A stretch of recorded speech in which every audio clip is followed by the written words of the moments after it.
Welcome to this very special episode of the Holistic Health and Hormones podcast, where today we are honored, truly honored, to be joined by a woman whose life spans over a century of history, wisdom, and lived experiences. At 109 years old, she has witnessed the world evolve in unimaginable ways, from horse-drawn carriages to smartphones, from world wars to peace treaties, from silence around women's rights to the power of a global voice. In this heartfelt conversation, we dive into her memories, her lessons, and the timeless truths she's carried through it all.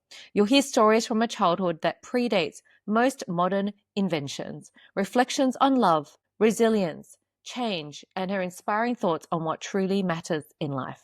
This is more than an interview. It's a bridge between generations. So settle in, open your heart, and join me in receiving the incredible wisdom of a woman who has not only lived through history, but has shaped it with grace. Let's begin.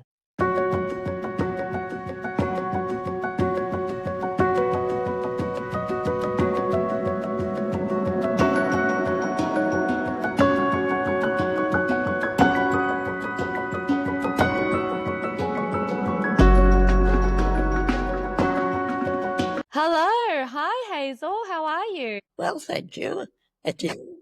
I'm very good. So we're just going to have a little chat again today. But first of all, can you tell the listeners your name and when you were born? When I was born, What's your date of birth? the 3rd of June, 1916. You know, I told my son I was interviewing you, and he's born in 2016, and he said, wow, she's 100 years older than me. He's only 9, whereas you're 109. Well, we'll be. He said, wow, I can't believe she's 100 years older than me. And he's got a lot of living to do yet. He does. He's got a lot of living. You've lived 109 years, and it's no easy feat. I was talking to many people, and I don't think many know even a single person who's lived over 100. But you also have a sister who's 105. I'm not trying, you know. You're not trying. That's probably what is so easy about it. I think it's when people try too much. So I'd love to hear how you've lived through so many world events, you know, wars, inventions, revolutions, 109 years, you've really experienced the change in the world. Which moment? Between two big wars, 1914, 19... Yeah. Yes. So out of that, that's a lot. What moment in history stands out for you with all of the wars and what you've been through? What moment in history stands out for you the most? I don't remember being born. Mm-hmm. No. Yeah. Was there any particular events that you really could remember and go, that's interesting? Like watching people play cricket. You like the cricket. I didn't say that. My husband did think I was mad. Yeah. So was there any other moments that stood out? Any other moments that stood out for you? Any particular inventions, even hearing about people land on the moon, perhaps? Was there anything interesting for you over the last 100 years? Exciting. That you lived through, that you can recall that was pretty interesting? Try. That's okay.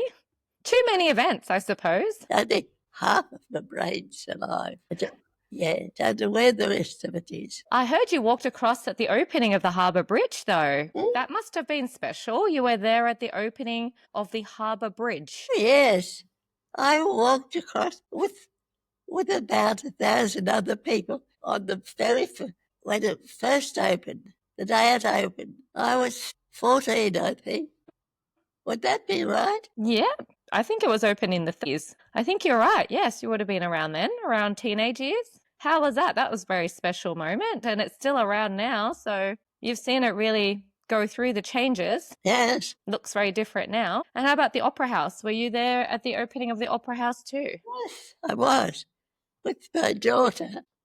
People were trying to get in, They could only take and say, all the special people were invited. And when I went into work morning, I said, I was going to the opening of the Opera House. He said, what do you mean? He said, I've been trying to get tickets to the opening. Yeah. I said, I just read in the paper one morning, they're giving tickets away to the public between so-and-so and so-and-so. You can come and get them. So I just got on the train and went in and got them. Yep. And you were able to see the Opera House. That's special. And they were good seats. Yep. So it's a special moment. Any other moments that stood out for you? To start what? Any other moments that have stood out for you in your life that have been good memories for you? Starting school. You're starting school.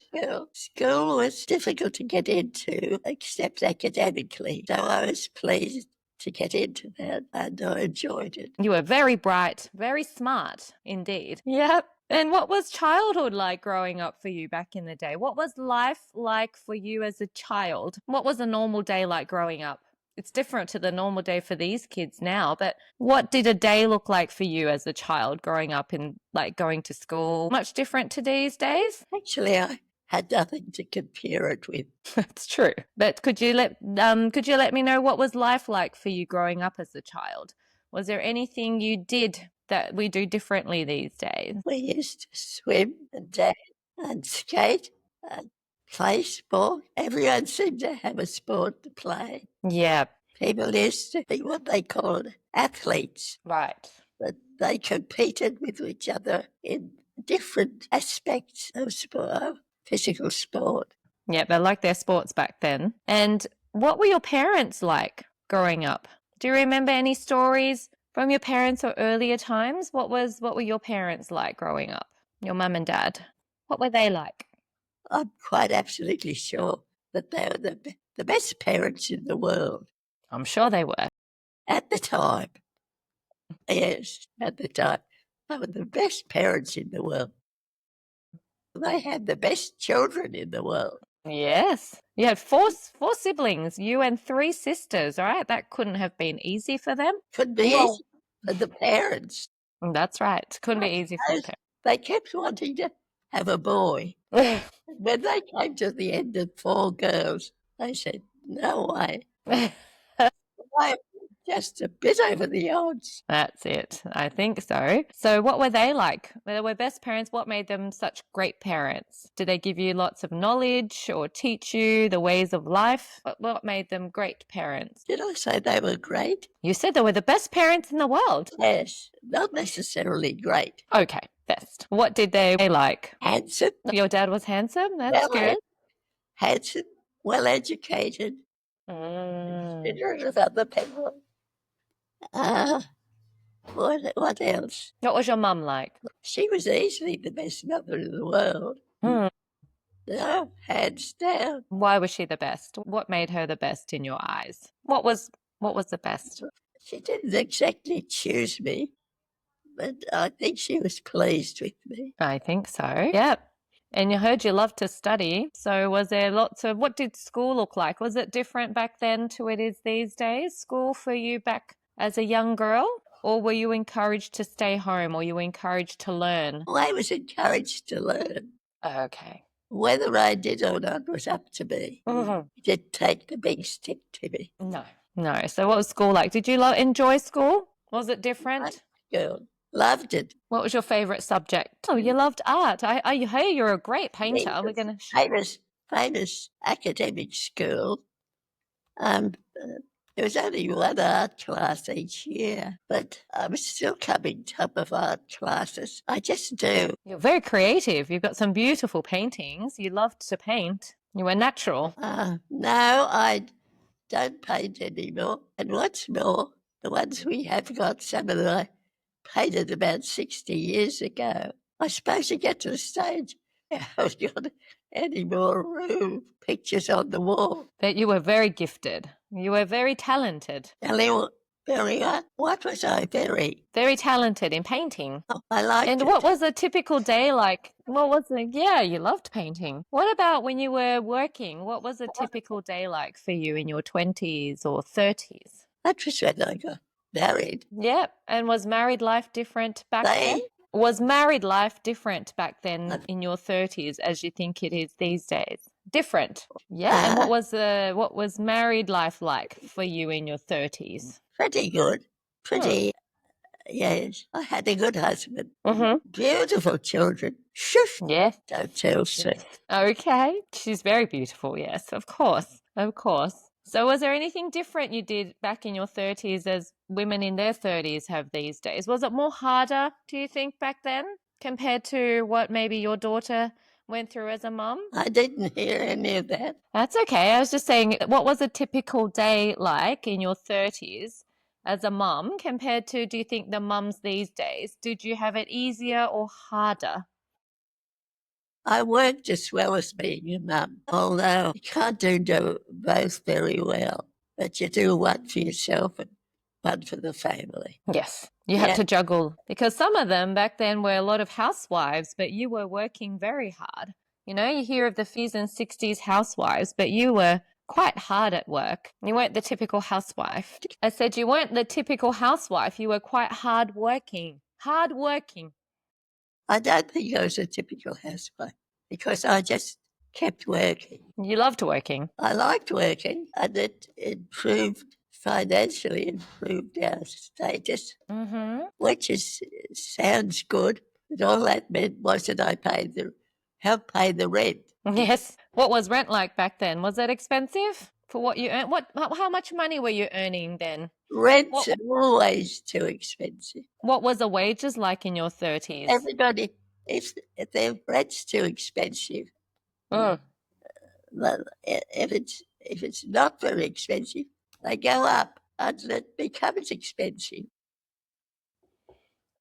Do you remember how much money you were earning in your 30s? What was people getting paid back then? What was the salary? Do you remember how much you were getting paid? I don't know. $10 seemed a lot of money in those days. That's true. A long time ago, you know. They were using shillings, weren't they? Were they using shillings or? 110 now. Oh, yes, that's right. So only about $10 was a lot back then. Everything was probably very, very cheap, but you weren't earning as much. It's all relative. No, I think nobody's ever got enough money. It's what keeps people working. Partly, you have to work to earn a living. The other Yeah, half of the time, you work because you like. that's right. Can I ask how it felt like to live through the Great Depression? I mean, talking about earning, how did it feel to live through the Great Depression or the World War? I mean, you might have been very young then, but what about from your parents? What do you remember? I don't remember much about their depression. People used to talk about it, but What did they say? we didn't have a very depressed time, I don't think. What did your parents say? Well, they thought it wasn't good. They had too many children and not enough money, Mm.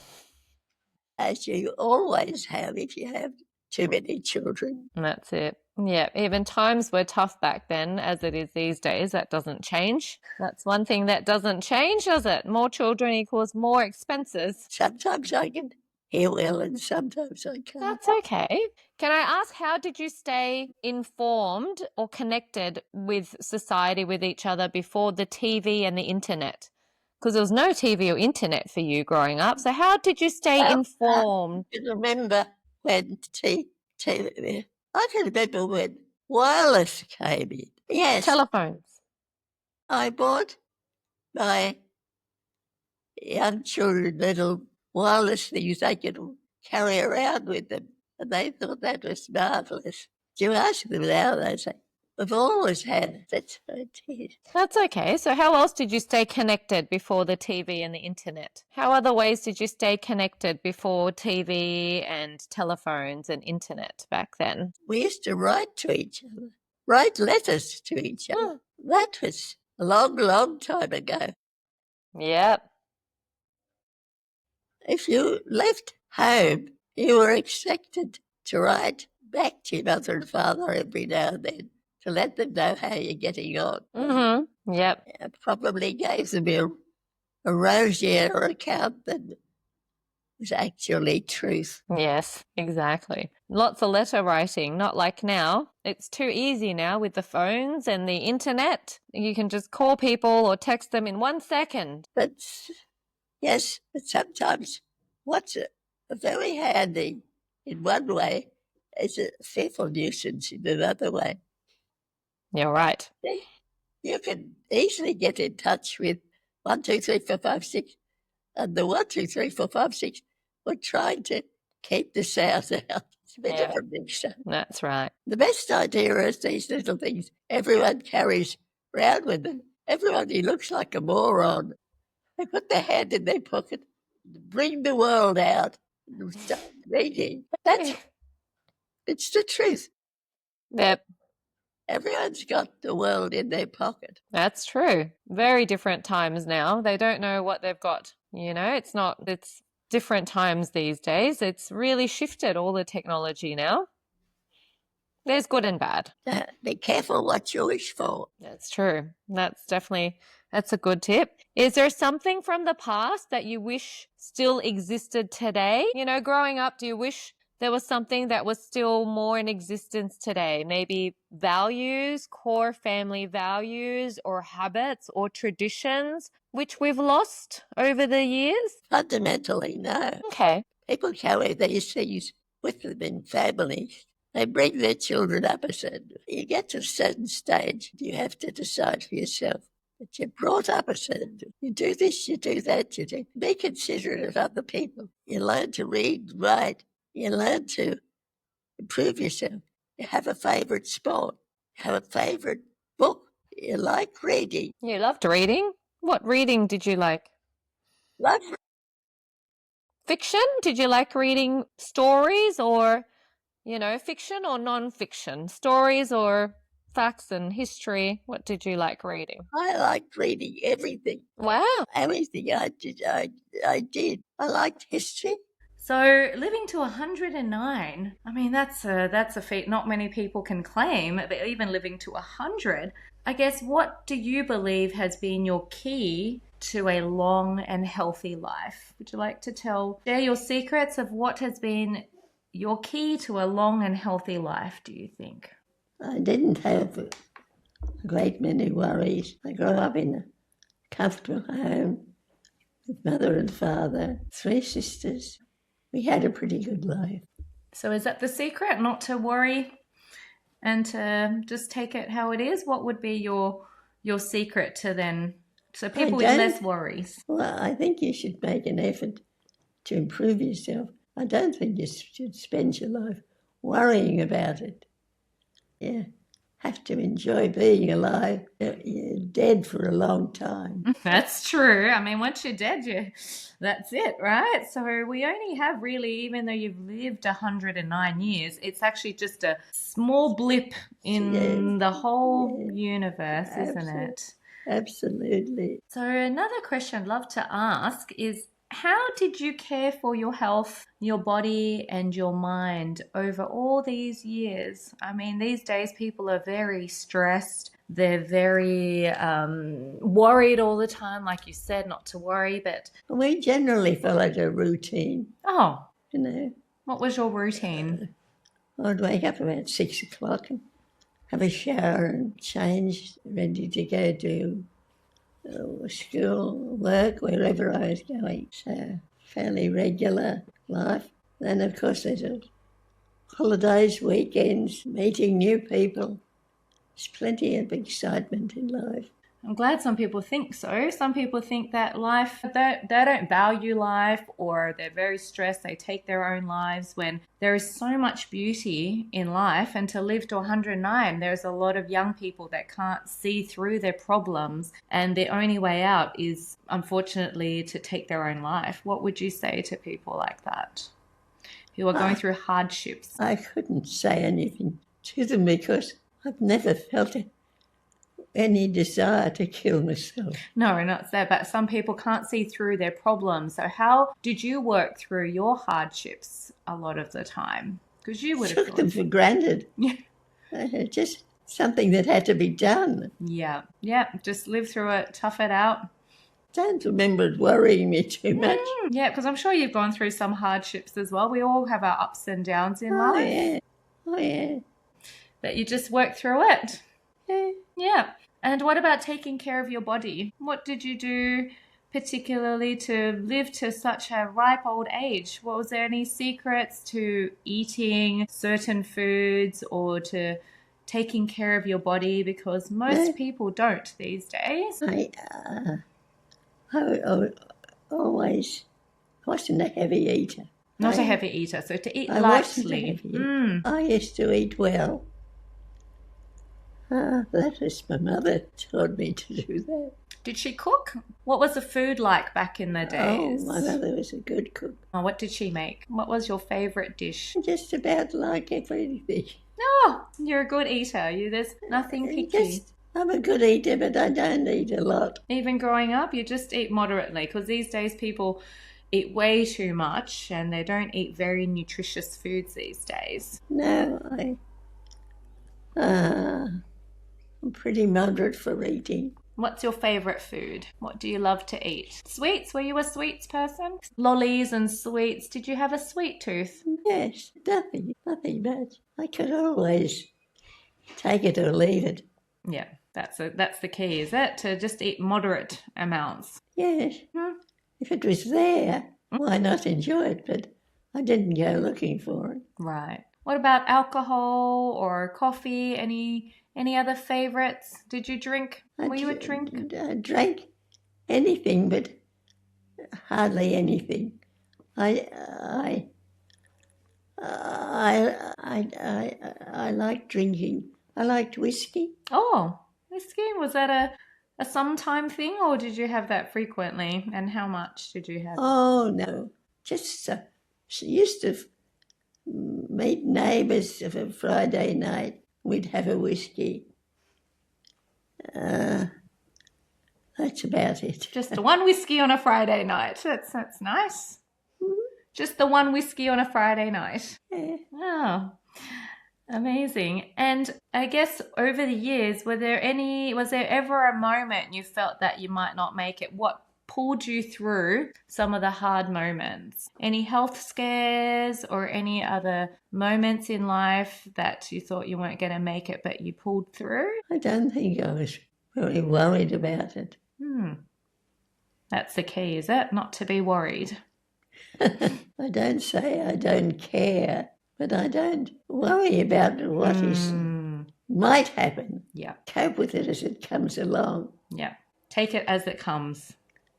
It's about all you need to handle. That's a secret. Another question I'd love to ask you is, has the role of women changed much in your lifetime? And what do you think it is now? Or has it been the same since you were little? The role of women and the role women played, because you see videos of the 60s housewife or something. Do you say that the role of women in society has changed much in the last 100 years? Oh, yes, I think it has. Women are better educated than they were, and women can face up to problems. You think we're better at facing problems than men sometimes? Are we better at problem solving than men? How can you say if a woman faces problems better than a man? They have different problems, different types. If you can face your own problems, you're doing all right. Yeah. Yeah, that's the thing, right? So what advice would you give young women today about life and purpose? Would you have any advice for the young women growing up today? If there's something you particularly want to do, they should be allowed to do them and assisted to do it. Not forced to, not even pushed to. Let them choose for themselves. We need to make our own choices. So we've got here you don't want to be Sue. Yes, that's all right. Sue, the daughter of Hazel here. She'd love to just share something about her mum and schooling. So please, Sue. Mum went to Sydney Girls High, which was a selective school even then. Yeah. And she would love to have gone on. She did really well at school, but it was the Depression. She had to leave. She had to go and do a business course, and she would love to have gone on. She just adored education.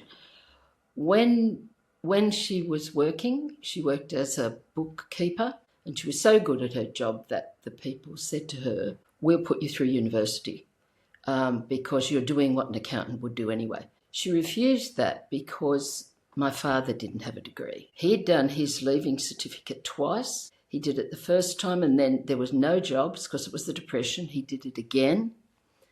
And then he went off to work on family's farm because there was no jobs. So when we came along, Mum was most adamant, 2 daughters, she was most adamant that we would get an education. There was no question we went on to do our HSC. There was, to her, no question that we would do university.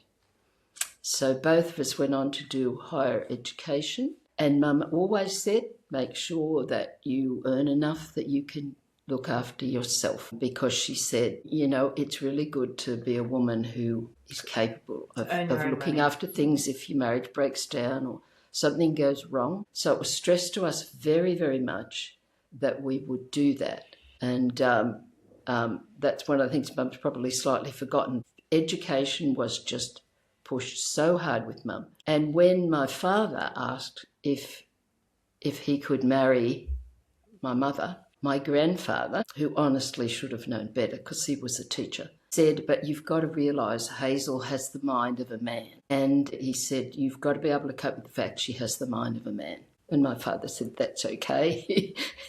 He was prepared to do that. So women were a whole lot cleverer than men thought. yes. Women were very clever. I've heard you're very clever. Absolutely. That's it. We've got to have the skills. I think what the advice you gave to Sue is so important, I think. And that was also stressed upon me by my parents, is to be independent. So you're not relying on a man to survive. That's right. Got to be educated. And like you said at the beginning, knowledge is power, and to self-develop yourself so you become valuable in society. Yes, really contributing a bit. We need to contribute to society and grow and be living life with purpose. And it's so important that women these days get educated. And I think the education and tertiary system is different because there's so many ways to earn money that maybe... There's so many different ways of having tertiary education. Yeah. Different types of colleges, universities, business colleges, anything that'll lead to improving. That's it, improving yourself, just being able to upskill and to have a skill in society which you can use to earn money. To earn your living. Yes, to earn a living, exactly. Because some women, even in many cultures in these days, don't have a job and they're not skilled in anything. So they rely on their husbands or their family to get them through. So I think that's really good advice. And so if you could relive any decade of your life, what decade would that be and why? What was the best decade of your life? I have to think about that. That's okay. Well, they're all very good. What stood out? I enjoyed living, I think. That's why you've lived for so long. That's why you've lived such a long life, to enjoy life and to enjoy living. I just was healthy, I suppose. So is there any decade that stood out for you? A decade that was an amazing time in your life? Yes. When Sydney was booming and building the Sydney Harbour Bridge and building roads and big buildings. It was a pretty active time. But then all times are. It's just that sometimes it's just what was needed at the time, you know. And if you follow that, you're sometimes swept on ahead. So... And what decade was that when Sydney was booming? Or what decade was that? Were you in your 30s or 40s? When I felt what? When Sydney was booming, that decade. How old were you then? Was it when you were in your 30s or 40s? I suppose when I was in about my 30s. Yeah. I wanted to learn things. There's always something to learn. Always. I mean, not just to push yourself. Learning because you want to. Mm-hmm. That's important. Learn what you're passionate about and to just keep getting better, to keep bettering yourself and to keep learning. Yeah. Yes, of course. What do you think the most important life lesson life has taught you? So what's the most important lesson life has taught you, do you think? Don't worry over much about What might happen? If you could leave one more piece of advice or message for the world, what would it be? Message for the world. Yes. What's your last message or piece of advice for the world? What would you like to tell the world? Tell them to keep living, increasing and improving. It's a good message. Thank you so much, Hazel. She's done amazingly well. So, love to thank you for taking the time to share a little bit of your life with all of our beautiful listeners. And we hope that you can all strive to live to well past 100 with some of our Hazel's advice here. So, thank you so much. My pleasure. So, I guess I'd love to just share this beautiful early birthday cake with everyone for her birthday in a couple of weeks. She's going to be turning 109. So I'd love for you to just make a wish and let the people know it's going to be 109th birthday on the 3rd of June. And what sort of a wish do you want? What's your wish? Would you love to live another couple of years to make it to 100? No. No. I've done my share. You've done your share. Well, you can just blow out the candle and, do you make it a bit closer? Here you go. There you go. Thank you so much. And we hope that you can all live a nice, happy life. 9. You don't have enough. Candle. You got to wave it around or get someone else to blow. I don't know if we can fit 109 candles. Thank you so much, Hazel, and thank you all for tuning in for this amazing privilege that I had to speak to Hazel. And we wish you many more years, hopefully, of some good peace and good health. Thank you very much. All right, we'll let her rest now. Thank you so much. I will leave this with you. Mum doesn't. Mum's mother lived to be 94. Her mother lived to be 99. Mum had 4 sisters. 2 of them died at 96. The baby is still going, and she turns 105 this year. Wow. So there's a reasonable degree of longevity. Longevity I'd genes. say there's something genetic. I think genetics helps, but from a epigenetic point of view, right? Genes are one thing, same with cancer or any sort of genes, they're there. But I think it's also just the environment that we're in. Yes. And I think Mum was brought up in an era where she ate everything. They ate butter, cream. My grandmother cooked with all those things, but it was all fresh. No processed foods as much. There was no processing of foods at all at that time, and they just all ate good, fresh food. But they didn't say, we won't have dessert or we won't have, if they did have something like ice cream, because my grandmother had made it and she's made it with cream and all those sorts of things. So they just ate full cream, everything, but just had the balance of food. And whatever it was, it worked with all of them. To this day, Mum's not on any major medication.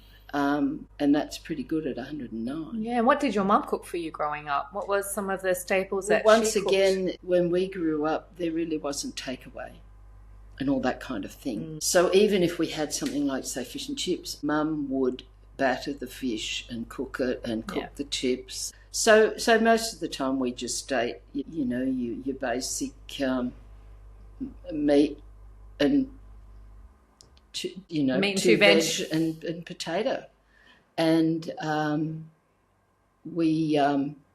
chicken wasn't around much then. You'd get fish maybe once a week, and it was a lot more lamb. Oh, wow. A lot more lamb than it is now. It was cheaper then, and chicken you had at birthdays because there wasn't much chicken around at that point. So you just ate everything that was home cooked. Was the point. You didn't, The other thing about Mum that she didn't mention herself was that she kept working after she was married, which in that era was not looked on No, you're well supposed at to all. be stay-at-home mum. When right? she had people around for dinner, say on a dinner party, Mum was not allowed to say that she worked. So she would do all of this and work at the same time. And when she put off having children, she didn't have children. until well into her 30s. Wow, that was late back then. Yeah, very late back then. And my father, who was an only child, wasn't all that keen on having children. So she said in the end, she thought, well, if I want children, I just said to him, well, you take precautions if you don't want children. So she had worked right up until, I think, the week before my sister was born, because my sister was born 6 weeks early. Mm-hmm. And she didn't even have any clothes. Her sisters had to rush out and buy some things for the baby. And then she had me 2 years later. She did stay off work but went back when I started high school. Which was what? What was she doing? Counting and bookkeeping? Yeah, she was back to the accounting, bookkeeping, 2 days a week, and then just slowly built up to more as we got older. And she kept going till she was 68. She kept working till she was 68. Wow. Because she loved it. And the only reason she stopped was because my father was retired by then and was starting to not be too well, so she thought she'd better. And my grandmother was still alive at that point, and she was 94.